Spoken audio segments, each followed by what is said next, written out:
السلام علیکم ورحمۃ اللہ وبرکاتہ۔ الحمد للہ رب العالمین والصلاة والسلام علی اشرف الانبیاء والمرسلین نبینا محمد صلی اللہ علیہ وسلم۔ معزز و مشاہدین کرام اور دینی و ملی بھائیوں، آج کے ہمارے اس نشست کا موضوع ہے قبولیت عمل کا معیار۔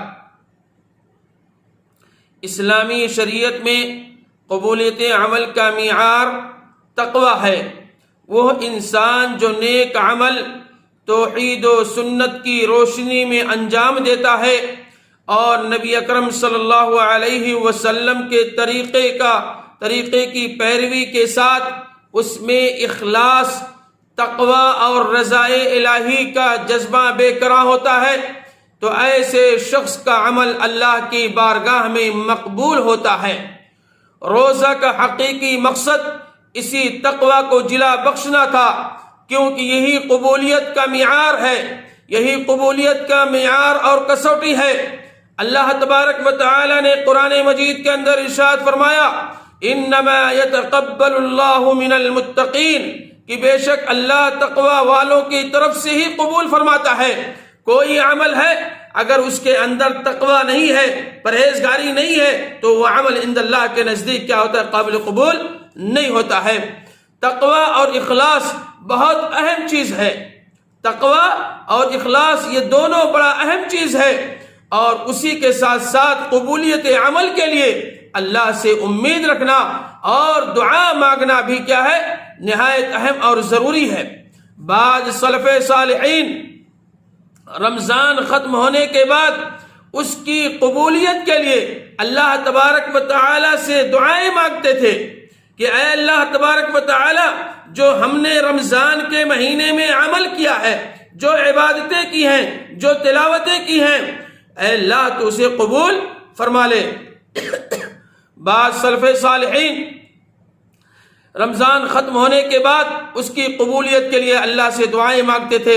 حافظ ابن رجب حنبلی رحمہ اللہ اپنی کتاب لطائف المعارف میں لکھتے ہیں، بعض سلف صالحین 6 ماہ رمضان کی آمد کے لیے دعا کرتے تھے، اور رمضان کے بعد 6 ماہ قبولیت کی عمل کی دعائیں مانگتے تھے۔ یعنی رمضان کے استقبال کے لیے 6 مہینہ پہلے سے دعا کرتے تھے، اور جب رمضان ختم ہو جاتا تھا اس کے بعد 6 مہینے تک عمل کی قبولیت کے لیے دعا کرتے تھے، اے اللہ، اے میرے رب، میں نے جو عمل کیا ہے رمضان المبارک کے مہینے میں، قرآن مجید کی تلاوت اور نمازیں اور قیام اللیل، صدقہ اور خیرات، جتنے بھی عمل کیے ہیں، اے اللہ تو اسے قبول فرما لے۔ یعنی 6 مہینے تک دعا کرتے رہتے تھے۔ آج معاشرے کے اندر دیکھیں، رمضان ختم ہوا اور اس کے بعد مسجدیں خالی ہیں، مسجدیں ویران ہیں، دعا کہا کرتے ہیں۔ میرے بھائیوں، دعا کرنا چاہیے کہ اے اللہ، ہم نے جو رمضان کے اندر عبادتیں کی ہیں وہ ہمیں اس کو تو قبول فرما لے۔ یہ سلف صالحین کا منہج تھا کہ وہ لوگ دعائیں کرتے رہتے تھے 6 مہینے تک مسلسل کہ اے اللہ تو میری عبادتوں کو قبول فرما لے۔ اور اسی طریقے سے حضرت عمر بن عبدالعزیز رحمہ اللہ عید الفطر کے دن خطبے میں کہتے تھے کہ 30 دن روزے ہم نے رکھے ہیں، اور قیام اللیل کے بعد آج اس لیے عید کے دن ہم نکلے ہیں تاکہ اللہ سے قبولیت کی دعائیں کریں۔ یعنی ہم عیدگاہ جا کر کے جو مصلی العید ہم نے نمازیں پڑھی ہیں، جا کر کے وہاں دعا کریں، اور کہ اللہ تبارک و تعالی جو ہم نے قیام اللیل اور تراویح کی نمازیں اور بھی جو عبادتیں کی ہیں، صدقہ اور خیرات اور روزے رکھے ہیں، اللہ تو اسے قبول فرما لے۔ اس لیے رمضان کے چلے جانے کے بعد پر ہمیں اپنے اخلاص عمل اور تقوی و طہارت کا جائزہ لینا چاہیے، اور اللہ تبارک و تعالیٰ سے قبولیت کی دعائیں بھی مانگنی چاہیے کہ اللہ سے دعا ہے کہ ہمارے روزے، ہماری نماز اور تراویح اور دیگر نیکیوں کو قبول فرما لے، اور اس کا بھرپور بدلہ ہمیں عطا فرمائے، آمین۔ ابو ہریرہ فرماتے ہیں کہ اللہ کے رسول صلی اللہ علیہ وسلم نے فرمایا، ان اللہ لا ينظر الى صورکم واموالکم ولكن ينظر الى قلوبکم واعمالکم، رواہ مسلم۔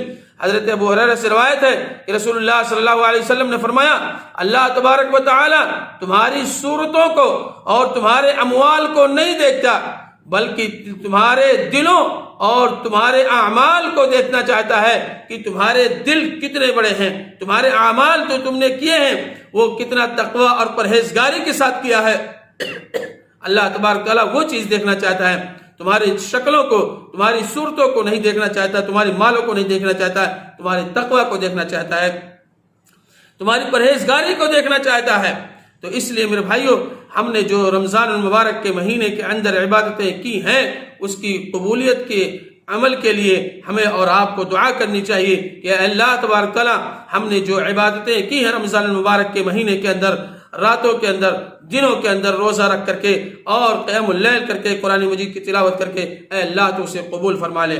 الہ العالمین ماضی کے اندر جو خطائیں ہوئی ہیں تو اسے معاف فرما دے۔ الہ العالمین ہم میں سے جن کے والدین اس دنیا سے جا چکے ہیں، الہ العالمین ان کی قبروں کو تو روشنی سے بھر دے اور انہیں جنت الفردوس کے اندر جگہ عطا فرما۔ الہ العالمین ہم میں سے جن کے والدین زندہ ہیں تو ہمیں توفیق دے، ہمیں ہدایت دے کہ ہم اپنے والدین کی زیادہ سے زیادہ خدمت کر کے اپنے آپ کو جنت کا مستحق بنا لیں۔ ربنا تقبل منا انك انت السميع العليم وتب علينا انك انت التواب الرحيم۔ السلام علیکم ورحمۃ اللہ وبرکاتہ۔